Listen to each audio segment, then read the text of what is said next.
Hello good morning जोहार। आप सभी को स्वागत है आपके अपने YouTube channel JL Jharkhand lives में। तो दोस्तों आज है 27 जनवरी। तो हम लोग यहाँ पर आज 26 और 27 जनवरी के झारखंड के महत्वपूर्ण करेंट अफेयर क्वेश्चन हम लोग यहाँ पर देखने वाले हैं। जुड़ जाइए सभी लोग, सभी को गुड मॉर्निंग, सभी को जोहार। और चलिए हम लोग यहाँ पर देर न करते हुए आज की सेशन की हम लोग यहाँ पर शुरुआत करते हैं। और पीडीएफ अगर दोस्तों आप चाहते हैं तो पीडीएफ के लिए हमारा टेलीग्राम ग्रुप है, आप वहां पर ज्वाइन हो जाइए। आपको वीडियो के नीचे लिंक मिल जाएगी या फिर टेलीग्राम में आप सर्च करके वहां पर ज्वाइन हो सकते हैं। डेली पीडीएफ जो है वो प्रोवाइड वहां पर कर दी जाती है। ठीक है, तो चलिए हम लोग यहाँ पर आज के सेशन की शुरुआत करते हैं और पहले प्रश्न की ओर चलते हैं। ठीक है, और आप सबको बता दूं यहाँ पर कि हमारी 11th पीएससी के लिए जो पीटी कम मेंस बैच है वो शुरू हो चुकी है। अगर आप उससे ऑनलाइन या ऑफलाइन मोड में जुड़ना चाहते हैं तो आप यहाँ पर हमारे क्लासेस से जुड़ सकते हैं।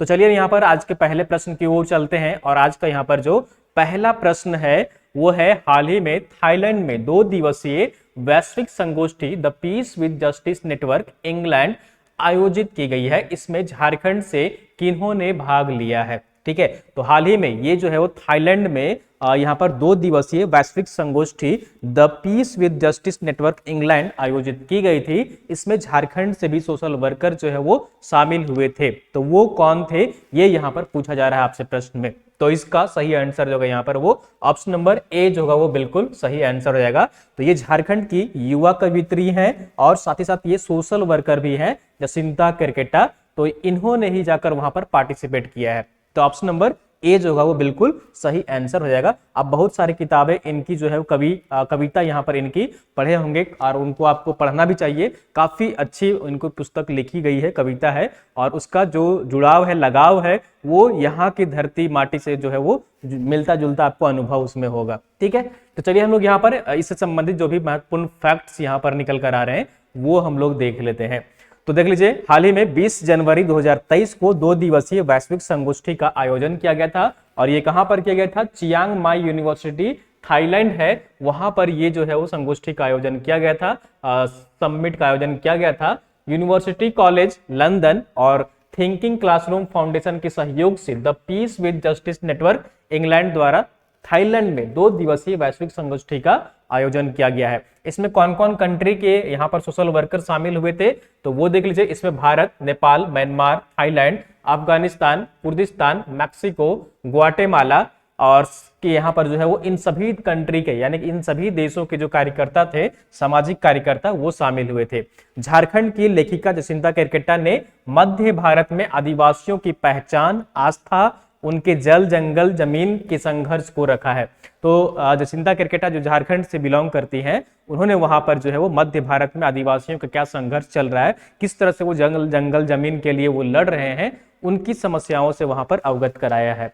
झारखंड के इतिहास में मरांग गोम के जयपाल सिंह मुंडा की संविधान सभा एवं झारखंड आंदोलन में भूमिका के बारे में भी वहां पर जो है उन्होंने अपना व्याख्यान दिया है। और साथ ही साथ झारखंड, उड़ीसा और छत्तीसगढ़ में चल रहे आंदोलनों के बारे में भी वहां पर उन्होंने जानकारी साझा की है उस मंच से। ठीक है, उस प्लेटफॉर्म से। अपनी कविताएं पहाड़ों के लिए क्यों काटे जाते हैं, जहां कुछ नहीं पहुंचता, ठीक है, जनहित में परवाह, जड़ों की जमीन और इंतजार का भी वहां पर जो है उनके अपनी पुस्तक के बारे में भी वहां पर उन्होंने बताया है। तो ये सारी उनकी पुस्तक है, जैसे जबकि यहाँ पर नाम आप देख रहे हैं। ठीक है, ये जसिंता केरकेटा की पुस्तक है और ये जो पुस्तक है आप नाम याद रख सकते हैं या आपको पढ़ना भी चाहिए, क्योंकि आपको वहां पर जो है वो काफी बेसिक यहाँ पर यानी कि जो यहाँ की जो समस्याएं हैं उसका जो है वर्णन किया गया है उस कविता में।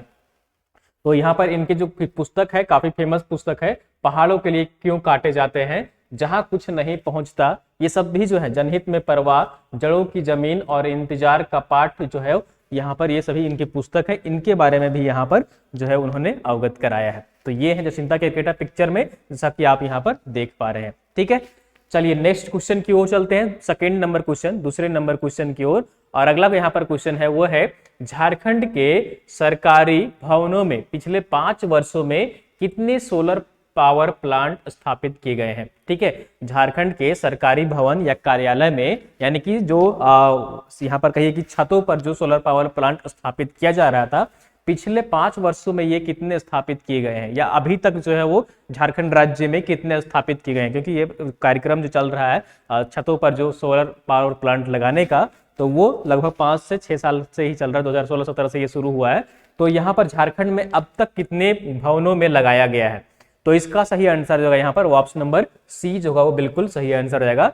1465 भवनों में जो है वो यहाँ पर सोलर जो है वो पावर प्लांट लगाया गया है, कार्यालय के छतों पर, बिल्डिंग के छत पर, रूफ पर। ठीक है, तो ऑप्शन नंबर यहाँ पर सी जो होगा वो बिल्कुल सही आंसर हो जाएगा। और इसके माध्यम से कितनी बिजली उत्पादन की जा रही है वो भी चलिए हम लोग यहाँ पर देख लेते हैं। तो पिछले 5 वर्षों में राज्य के सरकारी भवनों में कुल 1465 सोलर पावर प्लांट स्थापित किए गए हैं। ठीक है, इन भवनों में सरकारी कार्यालय है, स्कूल है, अस्पताल है, कोर्ट है, ये सभी शामिल हैं। और यह कार्य झारखंड राज्य में किस कंपनी के द्वारा किया जा रहा है, तो जेरेडा कंपनी के द्वारा रूफटॉप सोलर पावर प्लांट स्थापित किए गए थे। सभी भवनों को मिलाकर कुल 28,000 किलोवाट यानी कि 28 मेगावाट बिजली ओवरऑल, सभी के भवनों को जोड़ दें, टोटल जो यहाँ पर बिजली का उत्पादन हो रहा है, जो सन रूफटॉप सोलर पावर प्लांट है, उससे 28 मेगावाट बिजली पैदा जो है उत्पादन यहाँ पर हो रही है। ठीक है, तो किन यहाँ पर देख लीजिए किन जो यहाँ पर कार्यालय है, संस्थान है, अस्पताल है या स्कूल है या जो भी है, पोर्ट है, कहाँ पर सबसे ज्यादा जो है वो उत्पादन हो रहा है वो यहाँ पर आप ग्राफ में देख सकते हैं। ठीक है, तो यहाँ पर अगर आप देखेंगे तो 400 मेगावाट का यहाँ पर कहीं पर जो है वो उत्पादन हो रहा होगा, और वो है रिम्स रांची में। रिम्स रांची में सबसे अधिक जो है यानी कि सबसे बड़ा जो सोलर पावर प्लांट लगा है रूफटॉप में यानी कि छतों के ऊपर, वो रिम्स में लगा है, और वहां पर 400 जो है वो यहाँ पर किलोवाट यहाँ पर जो है उसका बिजली का उत्पादन किया जा रहा है। ठीक है, इस तरह से अलग अलग जो यहाँ पर संस्थान है, सरकारी कार्यालय, भवन है, कोर्ट है, ठीक है, इन सभी में जो है वो इस तरह से यहाँ पर जो सन रूफटॉप जो यहाँ पर आपका सोलर पावर प्लांट है उसके माध्यम से बिजली उत्पादन किया जा रहा है। ठीक है, चलिए अगले क्वेश्चन की ओर चलते हैं। और अगला जो यहाँ पर नेक्स्ट क्वेश्चन है, 3rd नंबर क्वेश्चन है, वो है 19 जनवरी 2023 को नई दिल्ली में आयोजित health care leaders summit and award 2023 में किसे best nephrologist of the year का पुरस्कार प्रदान किया गया है। ठीक है, तो किनको यहाँ पर best nephrologist of the year का पुरस्कार प्रदान किया गया है नई दिल्ली में। ठीक है, और ये कहां से बिलोंग करते हैं, ये झारखंड से बिलोंग करते हैं। ठीक है, ये झारखंड से बिलोंग करते हैं, और ये कौन है, तो ऑप्शन नंबर ए जो है यहाँ पर वो बिल्कुल सही आंसर हो जाएगा। तो ये है डॉक्टर अरविंद चरण मंडल। कौन है, डॉक्टर अरविंद चरण मंडल है, जो कि यहाँ पर इनको best nephrologist of the year का खिताब जो है वो दिया गया है, यानी कि पुरस्कार इनको प्रदान किया गया है। ठीक है, तो ऑप्शन नंबर ए इज बिल्कुल सही आंसर हो जाएगा। चलिए हम लोग यहाँ पर इनके बारे में डिटेल्स में देख लेते हैं। तो हाल ही में 19 जनवरी 2023 को नई दिल्ली में health care leaders summit and award 2023 कार्यक्रम का आयोजन किया गया। इस कार्यक्रम में पश्चिमी सिंहभूम के, और ये कहाँ से संबंध रखते हैं, झारखंड के पश्चिमी सिंहभूम से ये बिलोंग करते हैं, और ये है डॉक्टर अरविंद चरण मंडल को best nephrologist of the year Jharkhand 2023 का पुरस्कार प्रदान किया गया है। डॉक्टर अरविंद यह पुरस्कार हासिल करने वाले, बहुत ही इंपॉर्टेंट यहाँ पर जो लाइन लिखी गई है वो है कि ये हो समाज से बिलोंग करते हैं, हो जनजाति से ये संबंध रखते हैं, और ये अवार्ड पाने वाले पहले यहाँ पर हो जनजाति समाज से ये डॉक्टर हैं। ठीक है, तो ये पहले आदिवासी डॉक्टर बने हैं। ठीक है, ये अवार्ड पाने वाले। ठीक है, तो ऑप्शन नंबर यहाँ पर जो होगा ए इज बिल्कुल सही आंसर हो जाएगा। और डॉक्टर अरविंद का चयन वर्ल्ड वाइड अचीवर की ओर से चिकित्सा क्षेत्र में उत्कृष्ट और स्वास्थ्य सेवा में बेहतरीन योगदान के लिए चुना गया है। ठीक है, इनका योगदान जो था वो काफी सराहनीय था, और इन्होंने उत्कृष्ट कार्य अपने क्षेत्र में किए हैं, और ये जो है पहले डॉक्टर हैं जो हो जनजाति से बिलोंग करते हैं, और ये अवार्ड पाने वाले वो पहले आदिवासी भी बने हैं। ठीक है, तो ये आप सारी बातें याद रखिएगा। चलिए यहाँ पर इनके पिक्चर यहाँ पर देख सकते हैं, और मूल रूप से डॉक्टर अरविंद जो है वो कहाँ से बिलोंग करते हैं, पश्चिमी सिंहभूम जिला के चक्रधरपुर प्रखंड के सुदूर ग्रामीण क्षेत्र सनाई कुटी गांव के रहने वाले हैं। ठीक है, इनके गांव का जो नाम है वो क्या है, सनाई कुटी गांव है, जो कि पश्चिमी सिंहभूम के चक्रधरपुर में पड़ता है। ठीक है, तो ये है डॉक्टर यहाँ पर अरविंद, जिनको कि ये अवार्ड यहाँ पर प्रदान किया गया है। पिक्चर में आप यहाँ पर देख पा रहे हैं। चलिए नेक्स्ट क्वेश्चन की ओर चलते हैं, और यहाँ पर अगला 4th नंबर क्वेश्चन है, वो है जूनियर विश्व कबड्डी चैंपियनशिप के लिए भारतीय जूनियर कबड्डी टीम के कैंप में झारखंड से किनका चयन हुआ है। ठीक है, झारखंड से किनका चयन हुआ है जूनियर विश्व कबड्डी चैंपियनशिप के लिए। तो इसका सही आंसर जो है यहाँ पर ऑप्शन नंबर सी जो है वो बिल्कुल सही आंसर हो जाएगा।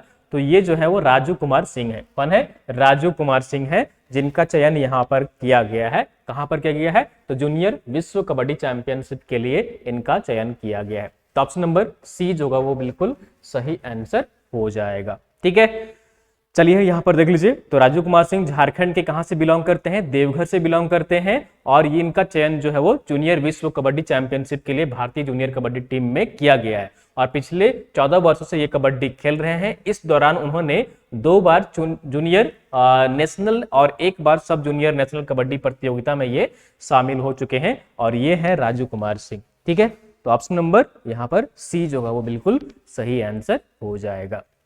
नेक्स्ट क्वेश्चन है 5 नंबर क्वेश्चन यहाँ पर है, वो है कि जनवरी 2023 को 21 जनवरी 2023 को झारखंड के कृषि मंत्री हैं बादल पत्रलेख, उनके द्वारा राज्य स्तरीय जल छाजन केंद्र में जल संरक्षण से जुड़ी योजनाओं के लिए कितनी राशि कोई स्वीकृति यहाँ पर दी है। ठीक है, कितनी राशि का यहाँ पर जो है वो इन्होंने अलॉटमेंट किया है अमाउंट का, ठीक है, राशि का। ठीक है, तो इसका सही आंसर जो है यहाँ पर वो ऑप्शन नंबर ए जो है वो बिल्कुल सही आंसर हो जाएगा। 467.32 करोड़ रुपए। ठीक है, 467.32 करोड़ रुपीज है जो कि यहाँ पर अलॉट किया गया है। ठीक है, ये किस लिए किया गया है? तो झारखंड के जितने सारे जो कहिए कि यहाँ पर सिंचाई की व्यवस्था है उसके कहिए कि रिकंस्ट्रक्शन के लिए, उसके डेवलपमेंट के लिए यहाँ पर जो है वो राशि फंड जो है वो एलोकेट की गई है। तो ऑप्शन नंबर ए जो है यहाँ पर वो बिल्कुल सही आंसर हो जाएगा। चलिए हम लोग यहाँ पर पूरे डिटेल्स में देख लेते हैं। तो 21 जनवरी 2023 को कृषि मंत्री बादल पत्रलेख द्वारा राज्य स्तरीय जल छाजन केंद्र में जल संरक्षण से जुड़ी योजनाओं के लिए 467 करोड़ 32,88,380। ठीक है, इतनी राशि जो है वो इतनी करोड़ राशि यहाँ पर आवंटित की गई है। इस राशि से राज्य के 24 जिलों के सभी प्रखंडों में 2133 तालाबों का जीर्णोद्धार और 2795 परकोलेशन के निर्माण का शुभारंभ किया गया है। इसका मुख्य उद्देश्य क्या है कि जो राज्य में फिलहाल सुखाड़ यानी कि जो यहाँ पर ड्राउट है, सुखाड़ की स्थिति है यहाँ पर, तो उससे निपटने के लिए ये जो है प्लान यहाँ पर राज्य सरकार के जो यहाँ पर कृषि मंत्री हैं राज्य के, उनके द्वारा यहाँ पर ये लिया गया है। ठीक है, ताकि जो पिछले 5 वर्षों में निर्माण हुए हैं, ठीक है, तो उसमें कुछ जो है वो उसका कुछ भी डेवलपमेंट फिर से रिकंस्ट्रक्शन या फिर उसका फिर से जो है वो डेवलपमेंट के कुछ कार्य क्षेत्र में कोई कार्य नहीं हुआ है। तो तालाबों का जीर्णोद्धार का स्वरूप क्या रहेगा? तालाबों का जो यहाँ पर फिर से रिकंस्ट्रक्ट किया जाएगा, फिर से उसको जीवित किया जाएगा, यानी कि फिर से उसको अच्छे ढंग से उसमें पानी की व्यवस्था यहाँ पर की जाएगी। तो उसके लिए क्या है कि बंजर भूमि या फिर राइस फैलो विकास योजना के अंतर्गत सरकारी निजी तालाब जीर्णोद्धार की योजना भूमि संरक्षण विभाग द्वारा चलाई जा रही है। इसमें सरकारी अनुदान जो है वो 90% रहेगा और लाभुक अंशदान 10% पर किया गया है। ठीक है, यानी कि जो राज्य सरकार है वो 90% पैसा देगी और 10% जो है वो जिनका रहेगा तालाब जो निजी रहेगा किन्हीं का, तो उनको 10% यहाँ पर जो है वो खर्च देना होगा।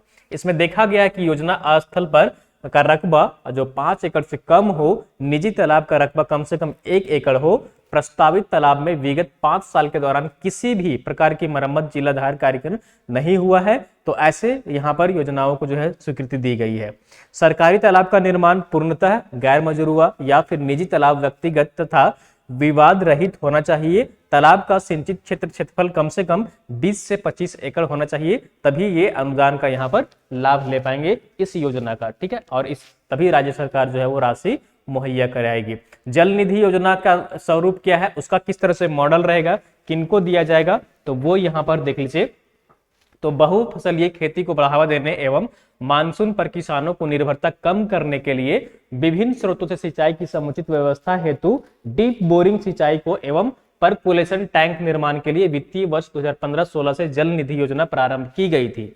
इस योजना में अजजा सीमांत कृषक महिला कृषकों का चयन प्राथमिकता के आधार पर किया जाएगा और पूर्व में डीप बोरिंग सिंचाई पंप का लाभ प्राप्त कर चुके किसानों की पात्रता जल निधि योजना के लिए मान्य नहीं होगी। तो ये जो है वो जल निधि योजना का स्वरूप है, यानी कि किनको दिया जाएगा, किनको इस योजना का लाभ नहीं दिया जाएगा, ये यहाँ पर बताया गया है। ठीक है, चलिए नेक्स्ट क्वेश्चन की ओर चलते हैं। अगला क्वेश्चन यहाँ पर है वो है 6 नंबर क्वेश्चन, वो है कि हाल ही में झारखंड से किसे मलेशिया भारत गौरव और मलेशिया काव्य सम्मान प्रदान किया गया है। ठीक है, और इसका सही आंसर जो है यहाँ पर वो ऑप्शन नंबर बी जो है वो बिल्कुल सही आंसर हो जाएगा।